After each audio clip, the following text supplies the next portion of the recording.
പഴയ ശക്തി കേന്ദ്രങ്ങളിൽ തിരിച്ചു വരാനായതാണ് സംസ്ഥാനത്ത് UDFന് ഏറെ ആശ്വാസം നൽകുന്നത്. കേരള കോൺഗ്രസ് മാണി മുന്നണി വിട്ടതിന് ശേഷം നഷ്ടമായ കോട്ടയവും ഇടുക്കിയും പത്തനംതിട്ടയും തിരിച്ചു പിടിക്കാനായത് ചില്ലറ കാര്യമല്ല. അടുത്ത വർഷം നിയമസഭാ തെരഞ്ഞെടുപ്പിൽ UDFന് ആത്മവിശ്വാസം നൽകുന്ന ഘടകങ്ങൾ: പയ്യെ തിന്നാൽ പനയും തിന്നാം, വേണമെങ്കിൽ ചക്ക വേരിലും കായ്ക്കും, ഒറ്റക്കെട്ടായി ഒന്നിച്ച് നീങ്ങുമെന്ന് പറഞ്ഞു. കേരളം മുഴുവൻ മുദ്രാവാക്യം ഏറ്റെടുത്തു. ആ സ്പിരിറ്റ് എല്ലായിടത്തും പ്രവർത്തിക്കും. അതുകൊണ്ട് UDF തൂത്തുവാരി. ഏതെങ്കിലും ജയിച്ച മുഴുവൻ സ്ഥാനാർത്ഥികൾ, പാലാ ഉൾപ്പെടെയുള്ള കോട്ടയം ഉൾപ്പെടെയുള്ള മുഴുവൻ സ്ഥാനാർത്ഥികൾ, അത് ഏത് മുന്നണിയാകട്ടെ, വിജയിച്ച മുഴുവൻ പേരെ ഞാൻ പ്രത്യേകം അനുമോദിക്കുന്നു. മാത്രമല്ല ജനവിധി ഞങ്ങൾ മാനിക്കുന്നു. മഹാഭൂരിപക്ഷവും ഐക്യജനാധിപത്യ മുന്നണി കയ്യിലൊതുക്കിക്കൊണ്ട് ഗ്രാമപഞ്ചായത്തും മുനിസിപ്പാലിറ്റിയും കോർപ്പറേഷനും ഞങ്ങൾ കൈയടക്കിയിട്ടുണ്ട്. UDFന്റെ സ്ഥാനാർത്ഥികൾ നന്നായിട്ട് പൊരുതിയിട്ടുണ്ട്. നല്ല രീതിയിലാണ് അവർ പോരാട്ടം നടത്തിയത്.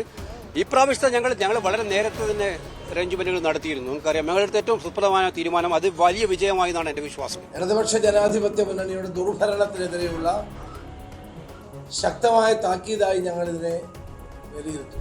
മലപ്പുറത്ത് ലീഗിനൊപ്പം ചേർന്ന് നടത്തിയ വൻ കുതിപ്പും വയനാട്ടിലെ തിരിച്ചുവരവും ഇതിനോടൊപ്പം ചേർക്കാം.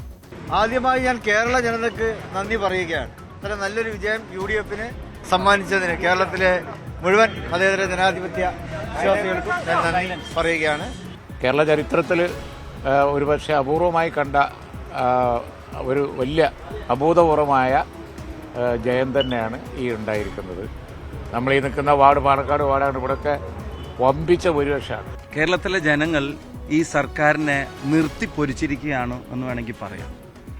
അതുപോലത്തെ റിസൾട്ടാണ് കേരളമെമ്പാടും ഐക്യജനാധിപത്യ മുന്നണിക്ക് അനുകൂലമായിട്ടുണ്ടായത്. BJP വോട്ട് കൂട്ടിയാൽ കോൺഗ്രസിനും UDFനുമായിരിക്കും തിരിച്ചടി എന്ന CPM വിലയിരുത്തൽ തകർന്നടിഞ്ഞു. BJP പിടിച്ചത് കോൺഗ്രസ് വോട്ടുകൾ മാത്രമല്ല, CPMൽ നിന്ന് വൻ ചോർച്ച. ലോക്സഭാ തെരഞ്ഞെടുപ്പ് മോദി വീണ്ടും വരാതിരിക്കാനുള്ള ന്യൂനപക്ഷ വോട്ട് ഏകീകരണം എന്ന് തോൽവി വിലയിരുത്തിയ CPM തദ്ദേശ തെരഞ്ഞെടുപ്പിലെ തിരിച്ചടി ഭരണവിരുദ്ധ വികാരമായിരുന്നു എന്ന് തിരിച്ചറിഞ്ഞാൽ നല്ലത്. LDF വിരുദ്ധ വികാരമാണെങ്കിൽ 7 ജില്ലാ പഞ്ചായത്തൊന്നും ജയിക്കില്ലല്ലോ. നമ്മളിപ്പോൾ ഓരോ പഞ്ചായത്ത്, മുനിസിപ്പാലിറ്റി, കോർപ്പറേഷൻ ഉൾപ്പെടെ ഓരോന്നോരോന്നായിട്ട് പരിശോധിച്ച് നോക്കിയാലേ അതൊക്കെ പറയാൻ സാധിക്കുള്ളൂ. അപ്പോൾ ആദ്യത്തെ വീക്ഷണത്തിൽ തന്നെ 7 ജില്ലാ പഞ്ചായത്തുകളിൽ ജയിക്കുന്നു എന്നുള്ളത് ഞാൻ നേരത്തെ പറഞ്ഞ പോലെ അടിത്തറ തകർന്നില്ല എന്നുള്ളതിൻ്റെ വ്യക്തമായ തെളിവാണല്ലോ.